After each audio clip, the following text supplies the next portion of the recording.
ఓం విఘ్నేశ్వరాయ నమః. శ్రీమద్ భాగవతము 98వ అధ్యాయం. సూతుడు ఇంకా ఈ విధంగా చెప్పారు.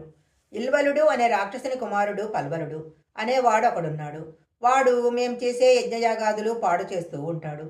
మేము యజ్ఞం మొదలుపెట్టి అరణిమందనం చేసి అగ్నిహోత్రం తీసుకొచ్చి యజ్ఞవేదిలో వెయ్యగానే వాడు ఆకాశంలోకి వచ్చేస్తాడు.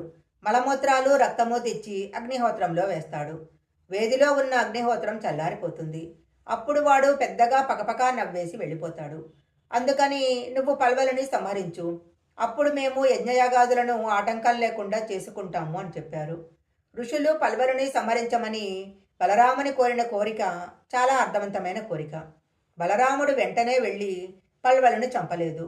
అతడేం చేస్తాడు అని అడిగాడు. మేం చేసే యజ్ఞం పాడు చేస్తాడు అని ఋషులు చెప్పారు. అయితే మీరు యజ్ఞం చేయటం ప్రారంభించండి. అతడు గనక వచ్చినట్లయితే సంహరిస్తాను అని చెప్పాడు. ఆయన మాట ప్రకారము ఋషులు ఒక యజ్ఞం ప్రారంభించారు. పల్వలుడు వచ్చినట్లయితే సంహరిస్తాను అని చెప్పాడు. ఆయన మాట ప్రకారము ఋషులు ఒక యజ్ఞం ప్రారంభించారు. పల్వలుడు వచ్చి యజ్ఞగుండంలో మలమూత్రాలు విసరడం ప్రారంభించాడు. బలరాముడు చూశాడు. వెంటనే ఎడమ చేతితో నాగలి తీసి వాడి తలకాయకు వేసి కిందికి లాగాడు. కుడి చేత్తో రోగలి పుచ్చుకొని తల మీద ఒక దెబ్బ వేశాడు.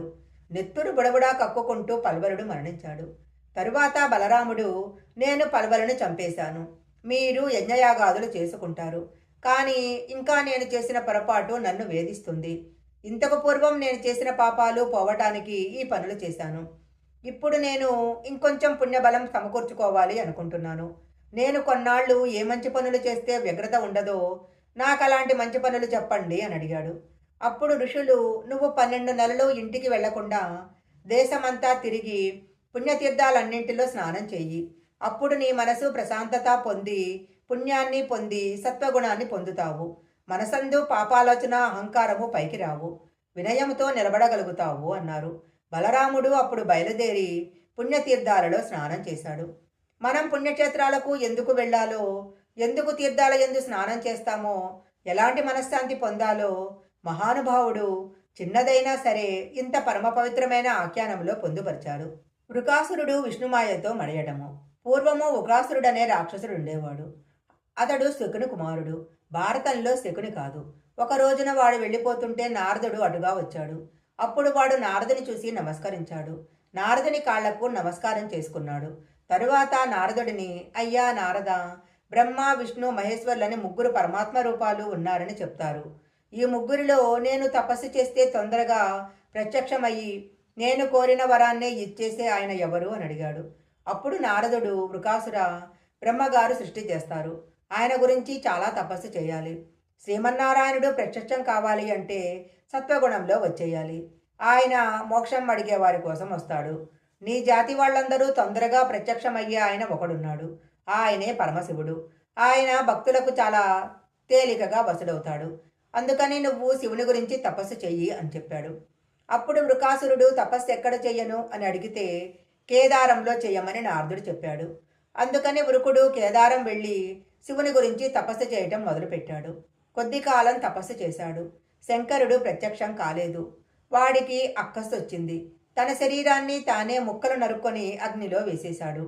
చివరకు తన సరస్సును ఖండించుకొని అగ్నిహోత్రంలో వేయటానికి సిద్ధపడ్డాడు. అప్పుడు శంకరుడు వెంటనే వచ్చి ఆ పని చేయకుండా అడ్డుపడి, ఏం కావాలో కోరుకో అన్నాడు. అప్పుడు వృకుడు, శంకర, నేను నా చేతిని ఎవరి తల మీద పెడితే వాడు తల పగిలిపోయేటట్లు నన్ను అనుగ్రహించు అని కోరాడు. ఆ కోరిక విని శివుడు తెల్లబోయాడు. సరే తదాస్తు అన్నాడు. అప్పుడు వాడు తొందరగా ఎవరో ఒకటి తల మీద తన చెయ్యి పెట్టాలి అనుకున్నాడు. శంకర, నీ తల మీద ఒకసారి చెయ్యి పెడతాను, నిలబడవలసింది అన్నాడు. ఆయన వృకునకు తల ఇవ్వలేక వెనక్కు తిరిగి పరిగెత్తటం మొదలుపెట్టాడు.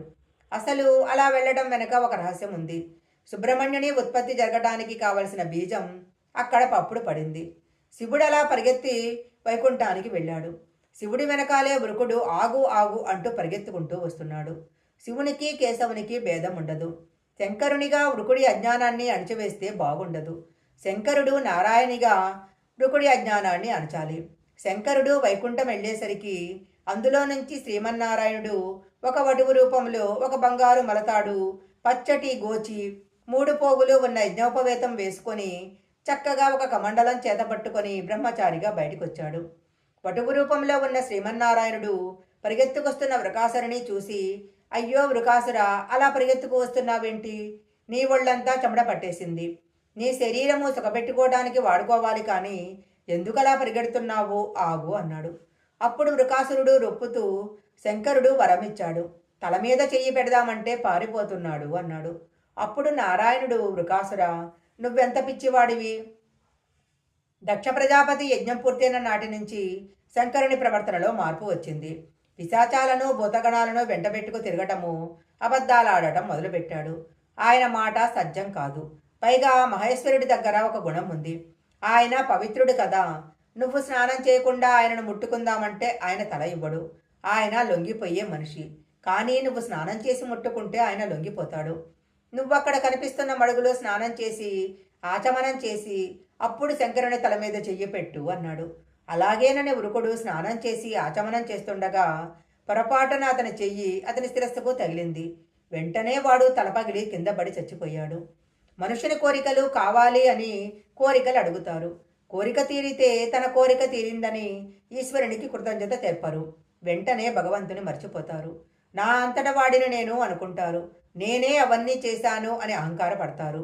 తాము ఏ పని చేసినా ఏ విజయం పొందినా అది ఈశ్వర కృప వల్లనే జరిగింది అని భావించగలిగితే అతడు కృతార్థుడవుతాడు అని ఉద్ధవుడికి కృష్ణ భగవానుడు ఈ కథను భగవతంలో చెప్తారు. వెర్రి పెట్టుకోకుండా ఈశ్వర స్వరూపాన్ని మీరు నమ్మటం నేర్చుకుంటే మీరు వృద్ధిలోకి వస్తారు. ఒక అద్భుతమైన ఆఖ్యానాన్ని ఈశ్వరుడు ఆవిష్కరించి ఇచ్చాడు. శ్రీమద్ భాగవతము 98వ అధ్యాయం సంపూర్ణం.